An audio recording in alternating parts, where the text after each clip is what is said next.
ليه مهما عملت محتوى كمدرب او مقدم كورسات او حد خبير محدش بيعوز يشتري الهاي تيكت بروجرامز بتاعتك؟ ولو انت بقالك شهور بتنزل محتوى ومحدش بيدفع لك القيمه الحقيقيه للبرامج اللي انت بتاعها، خصوصا لو انت بتبيع برامج تدريبيه غاليه، ده مش سوء حظ. للاسف ده بنسبه كبيره سوء استراتيجيه او سوء استخدام للقيمه اللي انت بتقدمها في المحتوى بتاعك. الفيديو ده هعرفك 3 اسباب ليه ممكن يكون المحتوى بتاعك متعطل، وليه ممكن يكون اصلا المحتوى بتاعك هو السبب اللي مخليك مش عارف تبيع بالاسعار اللي انت فعلا تستحقها كحد خبير او مدرب او مقدم كورسات. قبل اي حاجه خليني اعرفك بنفسي. اسمي عبد الله اشرف، مهندس معماري، مدرب في التسويق والمبيعات لاكثر من 8 سنين، وعلى مدار ال8 سنين اللي فاتوا ساعدنا عملائنا المدربين ومقدمين كورسات في اكثر من 80 مجال في ان هم يحققوا تدفق عملاء مستمر ويبيعوا بالاسعار اللي فعلا يستحقوها. عندنا مدربين ومقدمين برامج تدريبيه وكورسات وخبراء كتير وصلوا لاكثر من 100,000 في اقل من 20 يوم، والاجمل من كده ان معظمهم كانوا بادئين من الصفر بدون ولا محتوى ولا متابعين ولا اي حاجه. لو انت اول مره تشوفني ما تنساش تعمل فولو او سبسكرايب على حسب انت بتشوفني فين، وخلينا نبدا. المشكله الرئيسيه اللي معظم المدربين ممكن يكونوا بيواجهوها دلوقتي ان هم اصلا ممكن يكونوا منضبطين في المحتوى. يعني انت ممكن تكون بتنزل محتوى باستمرار بقالك فتره، ولكن رغم ان المحتوى بتاعك قيم وفيه قيمه عاليه جدا والناس بتشوفه ومستمتعه بيه، الا ان النتيجه في الاخر عميلك بيشكرك على المجهود اللي انت بذلته في المحتوى وبيديك لايك وفولو وسبسكرايب والكلام اللطيف ده كله، ومحدش بيدفع لك فلوس، محدش بيشترك معاك في الخدمات اللي انت بتقدمها. لكن للاسف الشديد انت ستيل غير مرئي، العميل بتاعك لسه مش حاسس بالقيمه بتاعتك ومش حاسس ان هو مستعد انه يديك فلوس دلوقتي. خليني اقول لك الكذبه اللي معظم الجوروز او الناس المشهورين دلوقتي بتوع الماركتنج ممكن يكونوا بيبيعوها لك حاليا: استمر في النشر والعملاء هيجوا لغايه عندك. والحقيقه ان ده مش صح، والحقيقه ان ده اخطر حاجه ممكن تكون بتعملها في الماركتنج بتاعك دلوقتي، لان الاستمراريه مش استراتيجيه. الاستمراريه دي عباره عن امبليفاير، حاجه مضاعفه لوضعك الحالي. فالاستمراريه في تقديم رساله ضعيفه هتخلي عميلك يتجاهلك باستمرار. محتاج تقف دلوقتي، لان لو كان الموضوع بالاستمراريه كان كل مدربين ومقدمين الكورسات اللي بينزلوا محتوى بقوا اثرياء. بس الحقيقه ان هم كلهم مش كده. العملاء بيدفعوا لك مش عشان انت مستمر، العملاء بيدفعوا لك عشان كذا حاجه. اولا انت بتقدم قيمه فعليا هم محتاجينها دلوقتي، بتحل لهم مشكله هم فعلا عايزين يطلعوا منها دلوقتي، وبتحل المشكله دي بطريقه اسرع من المنافسين بتوعك وبطريقه اسهل من المنافسين بتوعك. دي الاسباب اللي هتخلي الناس فعلا تشترك معاك او هتخلي الناس تقتنع بالحاجه اللي انت بتقدمها. معظم المدربين فاشلين في الثلاث حاجات اللي انا قلت لك عليهم دول دلوقتي. طيب خلينا نتكلم عن السبب الاول، ليه الناس رغم المحتوى اللي انت بتنزله ممكن ما تكونش حابه انها تشترك معاك دلوقتي. السبب الاول اللي عشانه ممكن يكون العملاء بتوعك مش بيدفعوا لك الرقم اللي انت عايزه رغم القيمه اللي بتقدمها في المحتوى بتاعك، هو انك محتواك مش بيتكلم على الاخطاء اللي عميلك بيعملها، وانك بتقدم نصايح عامه. هتقول لي ايه يا عبد الله، انا بقدم قيمه للعميل بتاعي، ازاي انت بتقول ان القيمه اللي بقدمها مش هتخلي عميل يدفع؟ تصدق ان اصلا القيمه اللي انت بتقدمها ممكن تكون هي السبب اللي بتخلي الناس مش بيدفعوا لك حاليا؟ خليني اقول لك الفكره. النصايح العامه اللي انت بتديها للعميل بتاعك في المحتوى بتاعك لطيفه وكل حاجه، مش معترض، ولكن هي مش بتشاور العميل على معتقد عنده حاليا محتاج يتغير.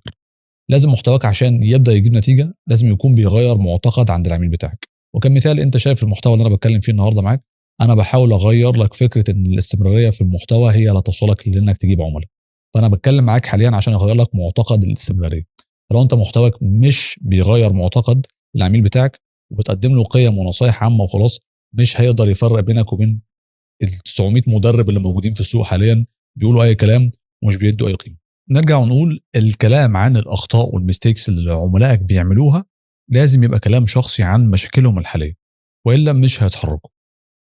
يبقى احنا هنتكلم عن المشاكل وعلى الاخطاء وعلى المعتقدات اللي عملائك حاليا بيعانوا منها. عملائك مش هيتحركوا ولا ياخدوا اي اكشن من المحتوى بتاعك الا لما يحسوا ان الرساله اللي انت بتقولها في محتواك بتلمسهم شخصيا. نيجي بقى للسبب الثاني. خلينا نقول ان انت اوريدي بتتكلم عن المشاكل بتاعت عميلك، ولكن لغايه دلوقتي لسه بتعاني من نفس المشكله، ان هو برضه عميلك رغم ان انت بتتكلم عن المشاكل لسه مش بياخد معاك اكشن او مش حاسس ان انت بتقدم قيمه حقيقيه او بيجي لك لايكس وفولورز ومحدش بيشتري منك. يبقى المشكله انك حاليا بتتكلم عن مشاكل سطحيه مش المشاكل العميقه اللي عميلك بيعاني منها دلوقتي. يعني كمثال بسيط، خلينا نقول الاخوه المنتشرين في السوق اللي بيعلموا التسويق وللمدربين حاليا، كل النصائح اللي بيقولها لك غالبا بتبقى نصائح عامه زي اعمل محتوى اكتر، كل ما تعمل محتوى عميلك هيشتري منك. واخد بالك؟ دي مشاكل سطحيه كلها، انت مش بتتكلم عن الديب بروبلمز اللي العميل بتاعك بيعاني منها لغايه دلوقتي. انت كمدرب ومقدم كورسات ممكن تكون بتعاني من احباط بسبب ان محتواك على المدار بتاع ال5 سنين اللي انت كنت تستمر فيهم بتعمل محتوى الفتره اللي فاتت ما جابش النتيجه اللي انت عايزها. خلينا نقول مش 5 سنين، 5 شهور اللي فاتوا عملت محتوى لمده 5 شهور لغايه دلوقتي ما جالكش عدد العملاء اللي انت كنت متخيل ان هو هيجي لك من قبل ما تفتح البيزنس دلوقتي. فدي بعض المشاكل اللي احنا كنا بنتكلم عنها في فيديوهات اخرى برضه، مشاكل عميقه. خلاص، ودي بعض المشاكل اللي احنا برضه بنحلها. خلينا نديك مثال. انت مثلا انت مدرب ثقه بالنفس، خلاص، لو انت نزلت اديت نصيحه عامه زي خليك على طبيعتك وانت بتتكلم، طب ما هو عارف الكلام ده. او محتاج ان انت تكلم نفسك قدام المرايه، ما هو على الكلام ده كله عارفه. ايه المشاكل العميقه اللي عميلك بيحس بيها عشان تتكلم عنها؟ خلينا نديك مثال عن مشكله عميقه انت ممكن تتكلم عنها لو انت مدرب بتساعد الناس انها تثق في نفسها بشكل اعلى.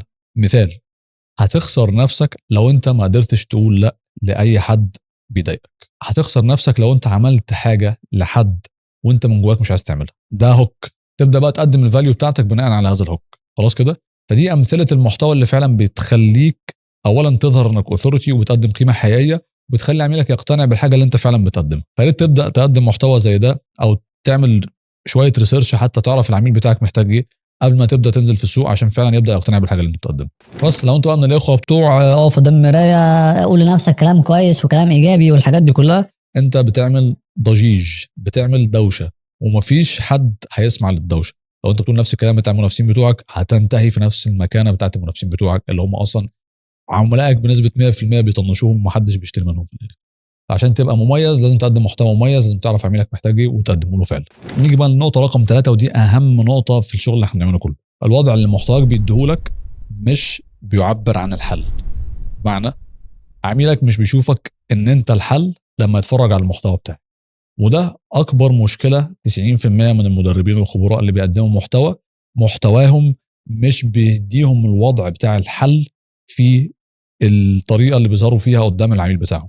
يعني عميلك من الاخر ما بيشوفكش كالشخص اللي فعلا مع الحل اللي هيوصله النتيجه اللي هو عايزها. فيعني عميلك من الاخر كده بيشوفك شخص مفيد مش شخص ضروري، والناس بتدفع للضروري ما بتدفعش للمفيد. خليني اقول لك حاجه صناع المحتوى المحترفين بيعملوها سواء كانوا مدربين او لا. كل قطعه من المحتوى بتاعك لازم يكون ليها وظيفه واحده، انك تخلي عميلك المناسب يحس ان انت تقصده، ان انت قاصد تكلمه بعينه في المحتوى بتاعك. محتواك لازم يخلي الشخص اللي انت مش عايزه يشعر بعدم الارتياح. يعني الشخص اللي مش مناسب للرساله التسويقيه بتاعتك ما يتفاعلش مع المحتوى بتاعك اصلا. ولذلك هتلاقي معظم العملاء اللي عندنا اللي بيعملوا الارقام اللي قلت لك عليها في بدايه الفيديو ما عندهمش عدد فولورز كبير، ولكن بيعملوا عدد محتوى مقارنه بالكرييتورز المشهورين قليل جدا، وعندهم بيعملوا مبيعات حقيقيه فعلا. طب ليه ده بيحصل؟ لان محتواهم بيعمل نفس الحاجه اللي انا كنت لسه بقول لك عليها. بيتخاطب فئه معينه من العملاء، وفئه معينه بتحس ان هي مقصوده، والفئه الثانيه اللي مش مستهدفه بتحس بعدم الارتياح بمتابعه الشخص ده. نجاحك في محتواك مش ان انت تبقى ترند، ولا ان انت تبهر العميل بتاعك، ولا ان انت تقدم كل القيمه اللي تعرفها في الحياه في المحتوى بشكل مجاني. محتواك لازم يكون الوسيله اللي بتبني بيها السلطه بتاعتك في السوق، وانك تبني سلطتك ده بيعتمد على الثلاث نقاط اللي انا قلت لك عليهم دول.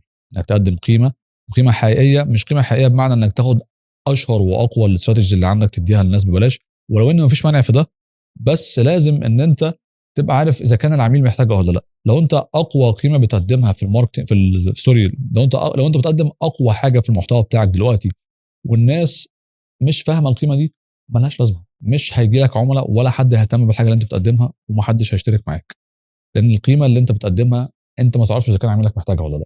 فابدا بمعرفه العميل بتاعك محتاج ايه. هل هو محتاج الحاجه اللي انت بتقدمها دلوقتي ولا لا؟